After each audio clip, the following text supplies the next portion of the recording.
Hey, what's up everybody, Nexel here. Today we are playing Kingdom Hearts Union Cross, and I'm going to go over 2 strategies on how to beat the Chasm of Challenges round number 3, quest number 2, which is actually very easy to beat if you're able to make use of the recovery buffing method. I'll go ahead and put the link to the video in the description below, where you can check out the method if you're a new player that doesn't know what recovery buffing is, or if you're just a returning player that kind of forgot how to do it and how to use the mechanism. So before we go ahead and jump into the quest, we're going to go ahead and talk about the Heartless we're going to fight. There are 2 different Heartless that we're going to fight and 2 different groups that we're going to be fighting. The first group is going to be one Red Defender Heartless that has the ability to overwrite its defensive buffs back to 15 on its turn. So what happens is that you attack with your whole set of the Keyblade, and then during that Red Defender's turn when it attacks you, it's going to bring up its general defense up back to 15, back to perfect, meaning that you're going to have to go through the trouble of figuring out how to get its defense back to minus 15. Now, the way we get over that problem is going to be using a Stained Glass and Kingdom Hearts 3 Kyrie Egg combo. Now, the Stained Glass Metal, it's going to bring that enemy's defense down to minus 7, regardless of how high it is. It could be plus 15, it could be plus 50, it could be plus 500, but because these stained glass metals, so stained glass number 7, number 8, number 9, HD, Ava EX Plus, all of those metals with the overwrite ability will bring that enemy's defense down to minus 7 regardless of how high it is. So we use the stained glass number 9 in order to bring it down to minus 7 defense from its plus 15 defense.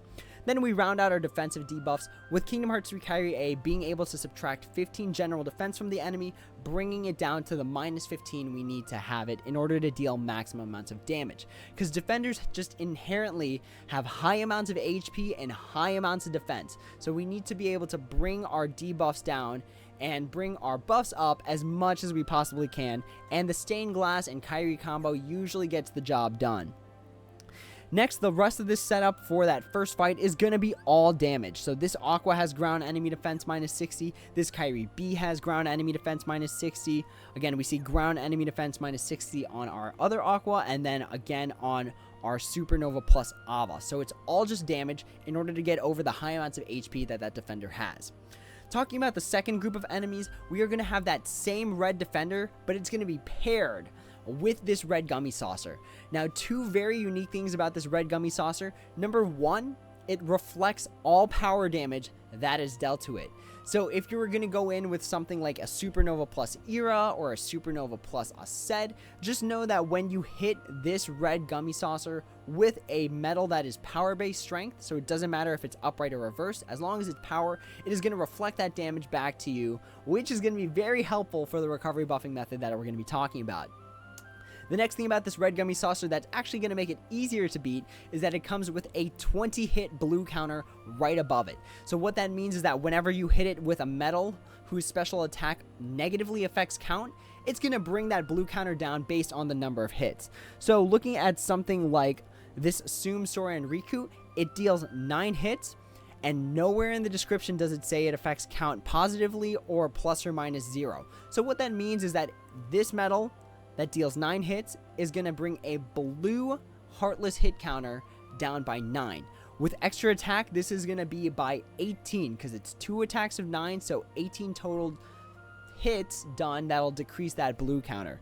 And again, that's going to be very, very important for recovery buffing when we talk about it.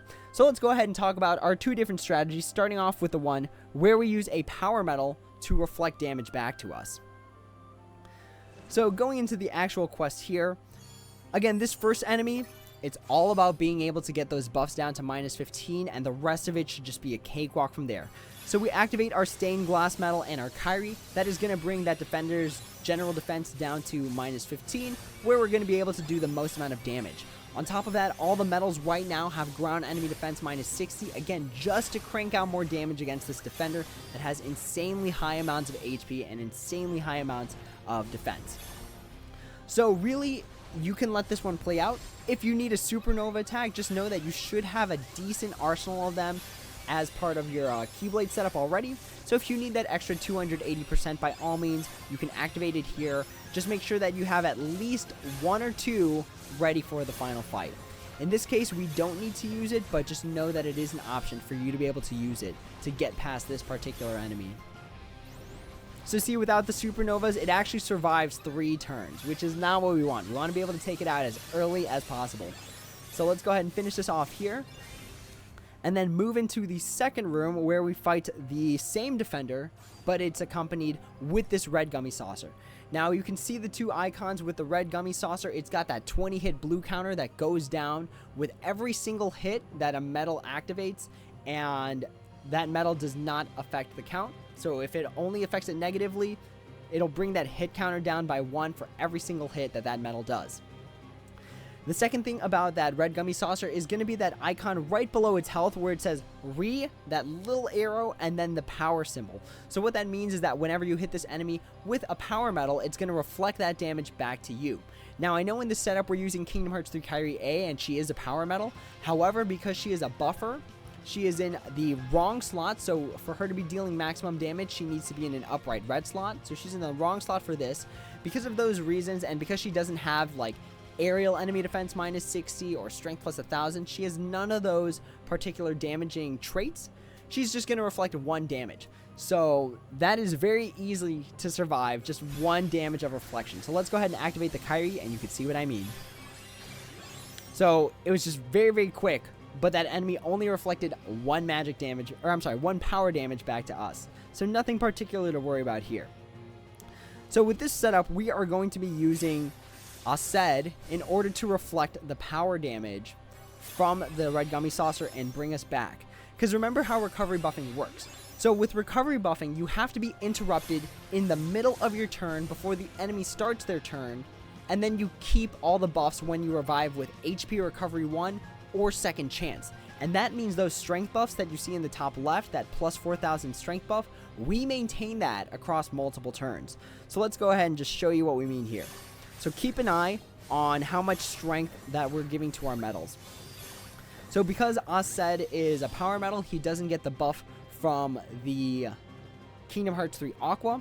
However, just keep an eye on it, because remember that at the end of our turn, normally that goes to 0 when the enemy's turn starts. So we'll go ahead and use Aced, which is a power medal, and get the reflection damage off of that red Gummy Saucer.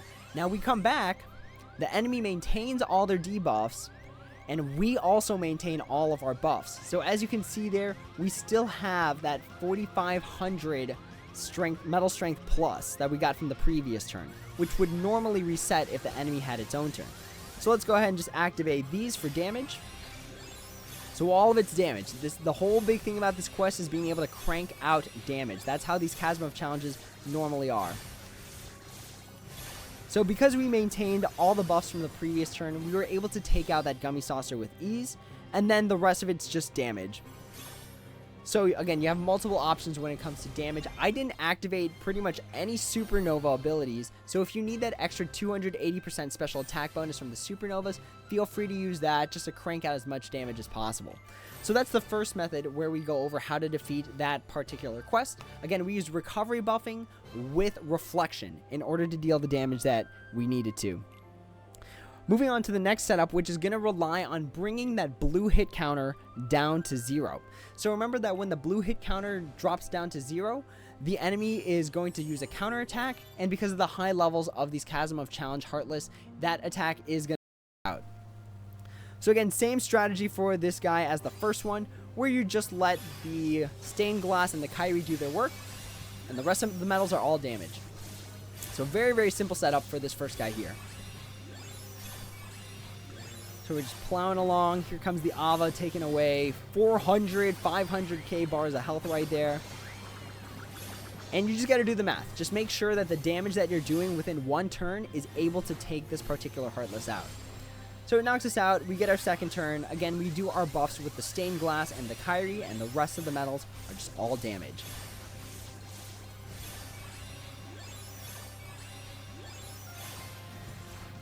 Alright, and this should be wrapping it up. So again, you just plow through the enemy. Again, if you need supernova attacks, they should be available to you in order to crank out extra damage.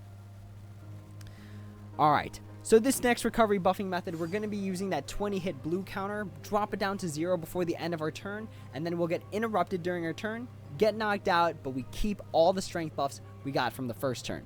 So let's go ahead and just activate our medals, and we can show you along the way here.